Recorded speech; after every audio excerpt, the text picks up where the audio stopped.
लखनऊ से ही खबर है। वेस्ट बंगाल में जिस तरह से मेडिकल स्टाफ के साथ दरिंदगी हुई और दोषियों को सजा अभी नहीं मिली है, विरोध दिख रहा है। शिरोज हैंगआउट कैफे की ओर से कैंडल मार्च निकाला गया, सरकार से न्याय की गुहार लगाई गई।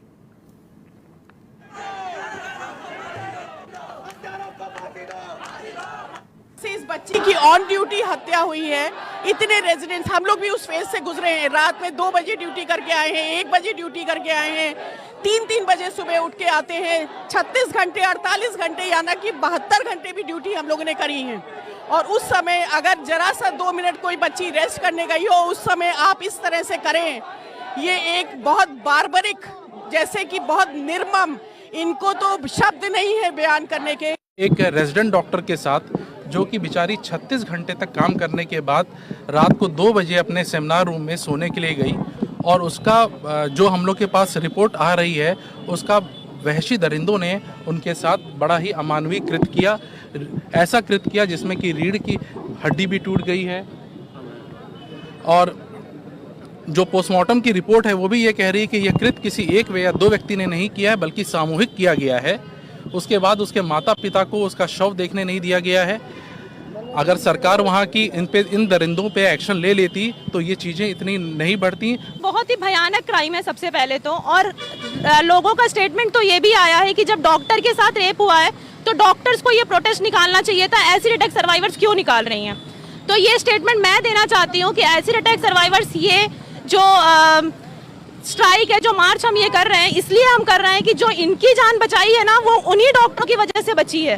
तो आज अगर वो डॉक्टर्स हमारे साथ नहीं है तो इसमें कहीं ना कहीं हमारे समाज का बहुत बड़ा योगदान है। तो हम सरकार से बस यही विनती करते हैं कि प्लीज ये जो क्राइम हुआ है, इस पे जल्द से जल्द एक फास्ट ट्रैक कोर्ट बने और उस पे जल्द से जल्द उस वेस्ट बंगाल में जिस तरीके से जघन्य अपराध हुआ, उसके बाद की अगर हम बात करें वेस्ट बंगाल के बाद आज उत्तर प्रदेश में भी कहीं ना कहीं प्रदर्शन देखने को मिल रहा। जगह जगह इन चीज़ों को लेकर प्रदर्शन हो रहा। डॉक्टरों के पैनल जगह जगह पर सड़कों पर उतर चुके हैं। अगर हम लखनऊ की बात कर लें, लखनऊ के 10-90 का नज़ारा आप देख सकते हैं। हज़ारों की तादाद में यहाँ पर डॉक्टर का पैनल मौजूद है। डॉक्टरों की जिस तरीके से पैनल की बात करें तो उसमें KGMU है, लोहिया हॉस्पिटल, PGI सहित सैकड़ों ऐसे अस्पताल हैं जो जहाँ के डॉक्टर आज यहाँ पर मौजूद हैं। अगर हम जिसे बात किया जाए इस अपराध को लेकर प्रदर्शन करते हुए नजर, उनका साफ कहना है कि कुछ नहीं, हमको केवल न्याय मिलना चाहिए। इस न्याय को लेकर कहीं ना कहीं लगातार वो दिखाई पड़ रहे हैं, अपनी न्याय और मांगों को लेकर लगातार प्रदर्शन करते हुए नजर आ रहे हैं। आइए कुछ डॉक्टर लोग हमारे साथ हैं, उन टीम है, उनसे बात करें। मैम, जिस तरीके से जघन्य अपराध हुआ वेस्ट बंगाल में, क्या कहना है? ये बहुत ही ज़्यादा जघन्य, बहुत बड़ा अपराध है और इसकी जितनी भी निंदा की जाए वो कम है। इन दरिंदों को पकड़ के इनको फांसी की सजा दी जाए, पूरी जांच हो, जो बड़े से बड़े आदमी इसमें इन्वॉल्व हैं सबकी जांच हो और सब पकड़े जाएं। और आगे डॉक्टर्स ही नहीं, हेल्थ केयर में जो वर्कर्स हैं सबकी सेफ्टी मुहैया कराई जाए।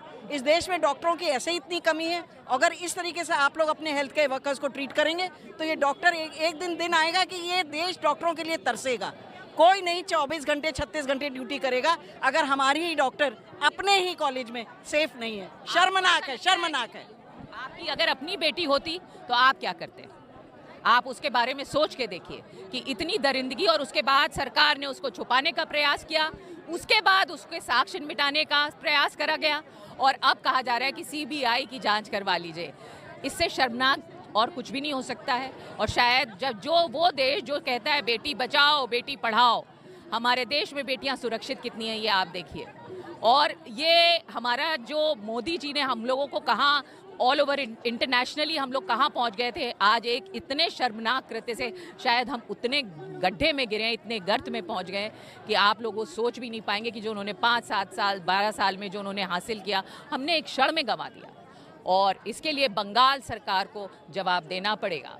बहुत देखिए, अभी जैसे डॉक्टरों से बात किया, डॉक्टरों का पैनल साफ कहना है कि जिस तरीके की घटना घटित हुई उसके बाद उनका लगातार उनकी मांग है कि उन अपराधियों, उन दरिंदों के साथ कहीं ना कहीं जिस तरीके है उनको कटघरे में लाएं और उस बच्ची के साथ कहीं ना कहीं जिस न्याय मिलना चाहिए, न्याय को लेकर आज गुहार लगाते हुए नजर आ रहा है। आज डॉक्टरों की बात करें, एक बड़ा पैनल 10-90 पर मौजूद नजर आ रहा है।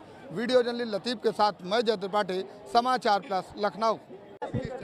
मैं क्वेश्चन फिर से बोलिए, आवाज़ हो रही है। जिस तरीके से वेस्ट बंगाल में जघन्य अपराध हुआ है, भैया हम इस पे बहुत देर से यही चर्चा कर चुके हैं। मेरा कहने का यही मतलब है कि ये एक लड़की आपके घर की, इनके घर की, मेरे घर की, किसी की भी हो सकती है। हमारी सरकार क्यों सो रही है?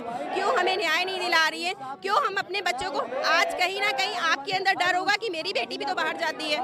और ऐसा एक कांड नहीं है, उत्तराखंड में भी एक नर्सिंग के साथ कांड हुआ, डॉक्टर के साथ कांड हुआ, किसी के साथ भी हो सकता है। तो हमें तो न्याय चाहिए सिर्फ, कि आंखों से डर खत्म क्यों है? अगर उनको तुरंत उनको पनिशमेंट मिल जाए, सरकार क्यों अनदेखा कर रही है? हमारे पीएम सर ने कुछ बोला नहीं उस मुद्दे पे। ममता मैम बोल रही हैं कि अरे ये तो होता है, लोग छोटे कपड़े क्यों पहनते हैं? तो हम छोटे कपड़ा पहनते हैं नहीं पहनते हैं वो तो बात का मुद्दा है। वो लड़की तो पूरे कपड़े पहनी थी, तो पूरे कपड़े में रेप हो रहा है। यहाँ मुद्दा कपड़ों का नहीं है कि छोटे कपड़े में रेप हो रहा है कि बड़े कपड़े में रेप हो रहा है। मुद्दा ये है कि एक वर्किंग प्लेस पे भी कोई सेफ लड़की क्यों नहीं है? लोग बाहर से भेजते हैं अपने बच्चों को यहाँ पढ़ने के लिए, तो सेफ, हम सिर्फ एक क्वेश्चन करते हैं, हम सेफ क्यों नहीं है? कोई भी आकर के रेप कर जाएगा क्या? तो हम रोड पे खड़े हो जाते हैं ना। फिर ये इंडिया क्या अमेरिका बना दो इसको ना, फिर ये भारत तो है ही नहीं, हम स्वतंत्र तो है ही नहीं, कहीं से भी नहीं है। तो हमें उसके लिए हमारी सरकार से यही विनती है कि आंखों में डर हो, आंखों में डर पैदा करे। एटलीस्ट ये जो भी कुकर्म करते हैं उनको डर हो। बस में तो लड़की का रेप हो रहा है, हॉस्पिटल में तो लड़की का रेप हो रहा है, या लड़कियां रेप के लिए बनी है क्या? तो लोग लड़कियां पैदा ही ना करें। तो मेरा सरकार से सिर्फ इतना मुद्दा है कि वो हमें जस्टिस दिलाए और हमें एक ऐसा कोई न्याय दिलाए जिससे हम सेफ हो।